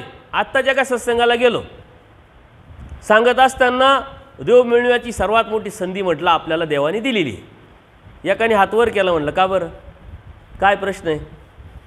म्हणले देव नक्की होईल का एका जन्मात? म्हटलं होईल बाबा. मग आचार्यांना भेटला का, माईंबाटांना भेटला का, बाईसांना भेटला का? म्हटलं आता ते ज्या अर्थी देवाबरोबर देवाचा बोध देवाने सांगितलं त्यांनी केलं, याचा अर्थी त्यांना भेटला. प्रमाण काय म्हणे? आता याचे प्रमाण कुठं शोधायचे आणि कुठं पाहायचे? त्याचे प्रमाण आहे आपल्याला, परंतु ऐकण्याची मानसिकता पाहिजे, समजून घेण्याची मानसिकता पाहिजे. त्याच्यामुळं अशा लोकांना शास्त्र सांगून काय उपयोग आहे का? अशा लोकांना ते देव म्हणतात, पक्षकार म्हणतात, हा आताच मेला आहे. जो मेलेला आहे त्याला शास्त्र सांगून काय उपयोग आहे? जो मेलेला आहे त्याला धर्म सांगून काय उपयोग आहे? ज्याला धर्म देव मिळवायची आस नाही तो मेलेलाच असतो म्हटले. आणि म्हणून याला शास्त्र सांगू नये म्हटले. असा तर जरट आहे, त्याला मात्र काही बोलूच नाही, सांगूही नाही म्हटले. आणि म्हणून काही साधू काहीच बोलती नाही म्हटले. कुठं डोक्याला ताण करून घेतात, जाऊ द्या. पण आपली खुजली मेंबर आहे आपण, त्याच्यामुळं आपण बोलत राहतो. भाऊ द्या अपमान, काय फरक पडतो? देवाला अपमान झाला की नाही? माईंबाटांनी देवाचा अपमान केला, आचार्यांना बी कोणीतरी अपमान केलेलाच असे झालेलाच आहे. अशा स्मृतीस्थळामध्ये काही दाखले मिळतात आपल्याला. मग आपण काही किती जाडकी पत्ती आहे, चलने तो होईल तर होईल, त्यातूनही काहीतरी कर्मनाश होईल अशी विचारधारा आपली असल्यामुळं आपलं चालू राहतं डोकं लावायचं काम. परंतु तरी त्याच्यामध्येही तारतम्य सावधानता बाळगली पाहिजे. अन्यथा जे सांगायला चाललो ते न त्याला कळाल्यामुळं तो धर्मावरूनही बी निघून जाईल. आणि आपल्याला बी या गोष्टी पाळावं लागतात. कोणाला कधी केव्हा कुठं म्हणजे तो दोषच घेईल. भक्ती झाडाला अधिकार नाही म्हटले, जसे भावरेले वाळूक. आता काहीतरी भवरेले वाळूक असते म्हटले दुसरं, ते वरून चांगलं दिसतं म्हटलं, वरून चांगलं दिसतं, पण आत फोडलं तर सगळं गाठीनं भरलेलं असतं, पाण्यातल्या गुंडासारखा. आणि असे लोक आम्हाला भेटलेले. इतके गोड बोलायचे, खूप धार्मिक असं वाटायचं, वाकडे पाय करून दंडोत वाकून खूप काही चांगलं. पण जेव्हा धर्माची चर्चा सुरू झाली तर आतमध्ये किती अन्यथा ज्ञान आहे ते नंतर लक्षात आलं. दिसून वरून तर चांगले दिसत आहे, धार्मिक वाटत आहे, पण आतमध्ये सारी मिश्र भक्ती, अंधश्रद्धा, कर्मकांड, विधीत अडकले, अन्यथा ज्ञान सारं. आपण काही सांगायला गेलो की ते आपल्यालाच आडवं येणार. नाही नाही असं कुठं राहत आहे का ना, असं काही आहे काय, असं कुठं सांगितलं आहे? मग सांगितलं आहे सूत्रपाठ वाचला का? सूत्रपाठही वाचेल नाही राहत, लीळाचरित्र वाचेल नाही, तो म्हणतो असं कुठं सांगितलं आहे का? आता एका ठिकाणी नांदेडला आम्ही मागे सत्संगाला गेलो, एक मनुष्य आहे, ते म्हणले बाबा मला अनुसरायचं पण माझ्या पोराची अडचण आहे. म्हटलं काय अडचण आहे? त्याचं लग्न म्हणजे लग्न झालं आहे, त्याला पोरगे आहे म्हटले. म्हणलं मग काय? तो म्हणतो तुम्ही अनुसरले तर मी पॉयझनच घेईल, मरूनच घेईल. अरे म्हटलं कोणी मरत नसतं म्हटलं, हे तुम्हाला ढोस देऊ राहिले, तुमच्या नावावर जमिनी आहे, तुम्ही उपयोगाचे आहे, तुम्ही गेले तर काय होईल? मग सत्संगात आता आम्हाला खुदली. म्हणलं बोलवा पोराला. आता पोराला बोलवलं, माझ्या पद्धतीने मी सांगितलं का अरे तुझ्यासाठी बापांनी किती कष्ट घेतले, लहानसं मोठं केलं, साऱ्या जबाबदारीतून पार पाडला, आता तू नोकरीला आहे, चांगलं घरदार आहे, तुला काही हप्ते भरायचे नाही, काही नाही. ते वडील म्हणताय तर तुला काय आडवं येतं? म्हणे असं कुठं सांगितलं देवाने संन्यास घेतल्यावर देव होईल म्हटले. आता झाली का पंचायत? म्हणलं सांगितलं आहे म्हणून तर सांगू राहील, कुठं सांगितलं? म्हणजे सूत्रपाठात काय असतं म्हणे सूत्रपाठ. आता यांच्याशी काय डोकं लावणार आपण? म्हणले सारे आतमध्ये गाठीच गाठी, आता बोलून काय उपयोग आहे का? तर हे अन्यथा ज्ञान, त्यांच्याशी बोलूच नाही म्हटले, काही उपयोगच नाही. कारण ते जर आतून सारं असं आहे, ते कोण आहे? क्षेपणिक आहे, याज्ञिक आहे, जे कर्मकांड विधी करणारे आहे. आता क्षेपणिक म्हणजे आपण काय समजतो? जैन धर्मीय. याज्ञिक आपण काय सांगतो? अन्य. मग इकडं नाही आहे का ते? इकडं पण आहे ना, नामधारकामध्ये आहे, वासनिकामध्ये आहे, साधू संतांमध्ये आहे. कर्मकांड कोण सांगतं? ज्योतिषशास्त्राचे कार्यालय कोणी उभे केलेले? ट्रॅव्हलच्या कंपन्या कोणी उभ्या केल्या? पितृदोष कोण नासवतंय? मग इकडचे ते याज्ञिकच झाले की नाही? म्हणून त्यांनाही धर्माचा अधिकार नाही म्हणणे. ज्यांना धर्माचा अधिकार नाही त्यांच्यावर भरोसा ठेवून जर चालले तर तुमचा कार्यक्रम होणारच ना, त्यांचा तर झालेलाच आहे. मग आपण जपून चाललं पाहिजे. कशासाठी काय वापरायचं, कुठं वापरायचं ते लक्षात न आलं तर आपला ॲक्सिडेंट होणारच आहे म्हटले. कर्मजाडाला धर्मीय अधिकार नाही म्हटले. मग ते कोणतं आहे? जैसे देह लुतले वाळू हाती घेऊच नाही म्हटले. देह लुतले म्हणजे जास्त पिकलेला आंबा असतो पा, हातात घेता पटकन फुटतो आणि हातच घाण होतो की नाही, असे आपल्याला अनुभव आहे म्हटले. जर घेतले तर सारे हात म्हटले घाण होणार म्हटले, भरणार. जास्त पिकलेलं कोणतंही फळ घ्या, हातात घेतल्यानंतर काय होणार, ते फोडायच्या अगोदर पाहायच्या अगोदरच ते खराब आपला हात. तसं कर्मजाडाला अंतर देऊ नये म्हटले. का बरं? तो दोषच घेईल म्हटले, त्याला सांगूच नाही, तो कर्मजड झालेला आहे, त्याला त्याच्यातच त्याची निष्ठा आहे, त्याला सांगून कसं पटेल, तो विरोधच करणार ना. तर हे काही सांगायचं असं कुठं आहे का, हे काही सांगायचं असं कुठं आहे का, आणि काय सांगायचं हे त्याला अभ्यास करायची तयारी नाही. कितीतरी लोक आहे जे प्रतिक्रिया देतात, त्यांना मी विचारतो तुम्ही सत्संग ऐकला का? म्हणले नाही. मग ऐकला नाही तरी तू कसा विरोध करतोय, ऐकला नाही तरी तू कसं काय स्पष्टीकरण करतोय, ऐकला नाही तरी तू का त्या कमेंट देतोय मध्ये. आणि मग त्याच्याशी बोललो का तो म्हणतो चुकी झाली बाबा, माझं लक्षातच आलं नाही, पण मला कोणीतरी सांगितलं. अरे भल्या माणसा, तुला सांगितलं त्याच्यापेक्षा तू समजून घे, तू जाणून घे आणि मग काय करायचं कर, मग तू स्पष्टीकरण कर. न जाणता कोणी त्याच्या सांगण्यावरून कसं करतो, असे अनुभव आम्हाला दररोज येत राहतात. तो दोषच घेईल म्हटले. मग भट काय म्हटले, ईश्वर धर्म कवन योग्य. ठीक आहे, तुम्ही म्हणता याला अधिकार नाही, त्याला अधिकार नाही, त्याला अधिकार नाही, मग कोण योग्य हे तर सांगा, कोणाला अधिकार हे तर सांगा म्हटले. कोवळे वाळूक असते ना म्हटले, तो निर्दोष असतो, त्याचं काही करता येतं, त्याचं भजे करता येतात, त्याची भाजी करता येतं, ते कच्चं बी मीठ मिरची लावून खाल्लं तरी करता येतं, त्याला लोणचंही करता येतं आणि भाजी करता येते सारं असे. आता वयाने कोमळ आपण म्हणू, ज्याच्यावर संस्कार होऊ शकतात, वयाने कोमळ म्हणण्यापेक्षा त्याच्या मनामध्ये आता काहीच आतमध्ये नाही आहे, क्लीन आहे, त्याला कशाचा अनुभवच नाही आहे, जाणीवत नाही आहे. आता त्याला घडवायचं आहे, मडवायचं आहे. जसं कुंभार काय करतो, माती आणतो, ते बनवतो आणि त्या मात्याला जसा आकार द्यायचा तसा आकार देतो की नाही. तसं जो कमी वयाचा म्हणून लहान वयाला मग आपण घडवायचा मडवायचं जर लागलो तर त्यालाही ती अवस्था आल्यानंतर ते विशेष द्यावं लागतं. आता या पोरांना आपण किती तत्त्वज्ञान सांगितलं, आता आपले सत्संग चालू राहतात, ते झोपून जातात, काय उपयोग आहे का? ते विशिष्ट वयात आल्यानंतर त्याला समजेल, कळेल. तोपर्यंत आपल्याला काय करायचं आहे, देव करा, दंडोत घाला, स्थानावर चला, इकडं चला. जसं आजीबाईने आणलं नातवाला, लागल बा थोडासा कुठंतरी कामाला, पुढं जाऊन तेच उपयोग येईल. एक आशा असते ना, अशा पद्धतीनं चालू असतं. याचा अर्थ हे कोवळं वाळूक आहे आणि आणा याला मार्गात आणि चालू द्या रट्टा, आणि तो पुढं गेल्यानंतर अनुसरतो, कपडे टाकतो. मग काय केलं, कुठं गेले संस्कार, कुठं गेलं कोवळंपण. कोवळंपण काय सांगितलेलं आहे, शुद्ध करण्याच्या अनुषंगाने. एखादा 25चा मुलगा असतो बघा, पण त्याला बाह्य जगाचा काहीच अनुभव नसतो, तो मन लावून ऐकतो, त्याला समजावलं का तो अधिकार असतो, परंतु त्याच्यामध्ये आंतर जे स्ट्रक्चर आहे ते क्लीन आहे, तो अजून कशाच्या संपर्कातच गेलेला नाही, ते कोवळं आहे. त्याच्यावरती आपल्याला संस्कार करायचे, त्याला तसं मोड करता येईल तसं मोड करता येईल. त्याला सारी दुनियादारी कळाली पाहिजे, समजली पाहिजे, अनुभव आला पाहिजे, अनुभूती आली पाहिजे, त्या प्रचितीतून बाहेर पडला पाहिजे, आणि मग ते परमेश्वर म्हणतात ते योग्य आहे म्हटले. आता वयाने कोमळ पुरुष सर्वाधिकारी असतो म्हटले, परंतु वय कसं कोणतं हे आपण समजून घेतलं पाहिजे. त्याच्यापेक्षा देवाने अजून एक सांगितलं आहे, कोमळ ज्ञानी विखो विघ्न. कोमळ ज्ञानी विखो विघ्न, जो कमी ज्ञान आहे. आता इथं वयाचा विषय नाही आहे, अगोदर झाला वयाचा विषय, आता इथं वयाचा विषय नाही. देव काय म्हणतात, कोमळ ज्ञानी, जो कमी ज्ञानाचा आहे, कमी अनुभवाचा आहे, कमी अनुभूतीचा आहे, कमी प्रचितीचा आहे, त्याच्यासाठी विखो विघ्न आहे. विषय हे विघ्नरूप आहे. आता तात्विक असताना जर गोष्ट घेतली तर कोमळ ज्ञानी कोण सांगितलं, पक्षकारांनी माहिती आहे, आणि देवानी या सूत्रात कोण सांगितलं माहिती आहे का, तो शाब्द ज्ञानी. पण तो कोणी असो, तुम्ही असो, मी असो, आचार्य असो, आणखीन कोणी कोणी असो, जे बी मोठे मंत असो, ते सारे कोमळ ज्ञानी. शाब्द ज्ञानाला कोमळ ज्ञानी म्हटलेलं आहे. जोपर्यंत आपण शाब्द ज्ञानात आहे तोपर्यंत विषय आपल्याला विघ्नरूपच आहे.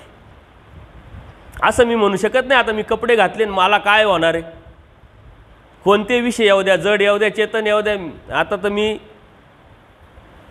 त्याला बळीच पडू शकत नाही. असं म्हणू शकत नाही. शाब्द ज्ञानाला कोमल ज्ञानी म्हटलं, शाब्द ज्ञानीला विघ्नच आहे म्हणून शाब्द ज्ञानात आपल्याला जपावं लागतं आणि त्या जपण्यातूनच परमेश्वर प्राप्तीच्या अनुषंगाने आपलं सातत्यपूर्ण या धर्माचं तत्त्व सिद्धांतानी आचाराच्या विचारांनी चालावं लागतं. जसं लहान झाड आहे ते कुणी येऊन कुणी खाईल, पण ते मोठं झालं तर पण ते मोठं होण्यासाठी त्याला कुंपण घालावं लागतं, पाणी घालावं लागतं. पण ते हत्ती आला तरी तोडत नाही. मग हत्ती येणं म्हणजे काय, हत्तीचं होणं म्हणजे काय, हे विघ्नच आहे. परंतु न मोडणं म्हणजे काय, शाब्द ज्ञानातून अप्रोक्ष ज्ञानात जाणं. शाब्द ज्ञानात जोपर्यंत आहे कोणी असो बरं का, इथं आता शाब्द ज्ञानात अजून अप्रोक्ष ज्याला झालं नाही तो कोणी असो. आचार्यांना जोपर्यंत अप्रोक्ष झालं नव्हतं तोपर्यंत आचार्यांना सुद्धा विषय विघ्नरूपच होते. तसं आपल्याला आहे, सर्वांना आहे, हे आपण समजून घेतलं पाहिजे. म्हणून धर्मात देवाने दिलेल्या साऱ्या गोष्टी आपल्याला खूप आहे प्रमाणात, परंतु कोणत्या गोष्टी कुठं लावायच्या, त्याचा वापर कसा करायचा, त्या वापरातून आपल्याला परमेश्वर कसा जवळ करता येईल हे जर आपण व्यावहारिक बुद्धीनं समजून नाही घेतलं तर मात्र अडचणीचं ठरेल. कसं वागावं, कसं बोलावं, काय करावं, काय नाही करावं, स्थानाच्या ठिकाणी, साधूच्या ठिकाणी, वास्तिकाच्या ठिकाणी, क्रियेच्या ठिकाणी काय करावं, कोणता भाव असावा, कोणता असावा. तुम्ही तर क्रिया दिली, गंधाक्षताही लावली, संकल्पही सोडला, पूजाही केली, 5 दंडोतही गाठले, पण अर्थता नाही, तळमळ नाही, दुःख नाही, तोची व्हावा तोची भेटावं याच्यासाठी ती क्रियाच नाही, लागू पडेल का. केलं तर सारं, पण जे करायचं ते राहून गेलं. म्हणून गंधाक्षता नाही लावली तर चालेल, संकल्प नाही सोडला तरी चालेल, दंडोत नाही घातला तरी आतून अर्थता पाहिजे. देव काय म्हणतात, बाह्य ते खरं नाही, आतलं ते खरं. देव असेच बसलेले आहे आणि क्षौर करण्याची वेळ आलेली आहे. जो दायंब असतो ना छोटा बट्टिक, तोही पळायला लागतो देवाचा क्षौर करता. पद्मनाभी देव तोही पळायला लागला, माझंही टक्कल करा म्हणे, माझे केस काढा म्हणजे मलाही संन्यास द्या. बायसा असते, बायसाला काय माहिती, बायसा म्हणते देवा चांगलं पोरगे म्हणतंय तर करून टाका, राहील आपल्याला बरोबर, आपल्याबरोबरच आहे. आणि त्याच वेळेस सारंग पंडिताची पत्नी आणि मुलगी आतमध्ये आलेली असते, पण त्यांना तेवढं स्वातंत्र्य नसल्यामुळं देवासमोर येऊ शकत. ते ऐकून ते आतून दुःख करताय का आम्हाला कधी असं भेटेल, संधी कधी होईल, आम्हाला देवाचा अनुसरावं लागेल, देवाचं होता येईल, देव प्राप्त करण्यासाठी आम्हालाही असं करता येईल, ही कृती करता येईल, याचं ते मनात दुःख करताय. हा उड्या मारतोय. देव म्हणतात बाई याचं काही खरं नाही, हा उद्या काय करणार आहे आम्हाला माहिती आहे म्हटले, पण आतलं जे आहे ते खरं आहे म्हटले. देव सर्वज्ञ आहे, देव आतलं ओळखतात, बाहेरचं नाही. आपण तर प्रोसेस करतो, गंधाक्षता लावा, संकल्प सोडा, दंडोत घाला आणि घ्या देवाचं नाव, पूजा करा, घ्या देवाचं नाव. क्रियेचा स्वीकार कसा होईल. पण हे काही न करता जर आतून केलं, प्रीतीपूर्वक केलं, मला देव व्हावा, तोची भेटावा, तोची मिळावा या उद्देशाने केलं, हे काही न करता देव स्वीकारतील आणि त्याच्यात बदल होऊन मग देव तुम्हाला देवापर्यंत तुम्ही पोचाल, हे अत्यंत महत्त्वाचं आहे. आपली प्रोसेस झाली, कृत्रिमता. त्यांनी केलं, आपण केलं, आपण केलं, त्यांनी केलं, पुढं चालत राहिलं. याला म्हणतात कर्मराटीमध्ये पाट्या टाकणे. इथं पाट्या टाकायला काही उपयोग नाही, इथं आतून करण्याला महत्त्व आहे आणि ते परमेश्वराने सांगितलं. म्हणून जे आहे ते समजून घेणं म्हणजे ब्रह्मविद्याशास्त्र आणि त्यातून ते मिळवणं म्हणजे दैवराटीत असणं. नाही तर नावाला दैवराटीत आहे, आपण कळत काहीच नाही, माहीत काहीच नाही, चाललंय चाललंय चाललंय, त्याला काही अर्थ पण नाही. हे लक्षात घ्या आणि त्यातून प्रीतीपूर्वक आपलेपणाने त्या गोष्टी, मग साधनं असेल, स्थान आहे, प्रसाद आहे, भिक्षुक आहे, वासनिक आहे, आपलेपण, स्वामी श्री चक्रधांचा परिवार आपला, प्रेम वाटलं पाहिजे. नाही तर तो आला का याचं तोंड इकडं आणि आम्ही तुम्हाला सांगायचं परमप्रीती करा, भेटल्याचा पाडू जाय, आमचे तोंड मात्र इकडं तिकडं. सांगण्यासाठी नाही आहे, धर्म करण्यासाठी असतो. सांगितल्यानंतर करण्याची जबाबदारी सांगणाऱ्यावर असते. मग ती तुम्ही असो नाही तर आम्ही असो, कुणी असो. देवाने जे करायला लावलं ते करायचं आहे, जे नाही करायला लावलं ते नाही करायचं आहे. जे करायला लावलं त्या कोणत्या उद्देशाने, कोणत्या भावनेने आणि कसं करायला लावलं ते केलं तर फायद्याचं आहे. प्रीतीपूर्वक, प्रीती हेच सामुग्री, वेच हीच सामुग्री. आपण आवडी नाही, वेच नाही, देव मिळावा ही वासना नाही, करतोय मात्र भरपूर. देव म्हणता काहीच उपयोग नाही, देवाला सामुग्रीची आवश्यकता नाही आहे.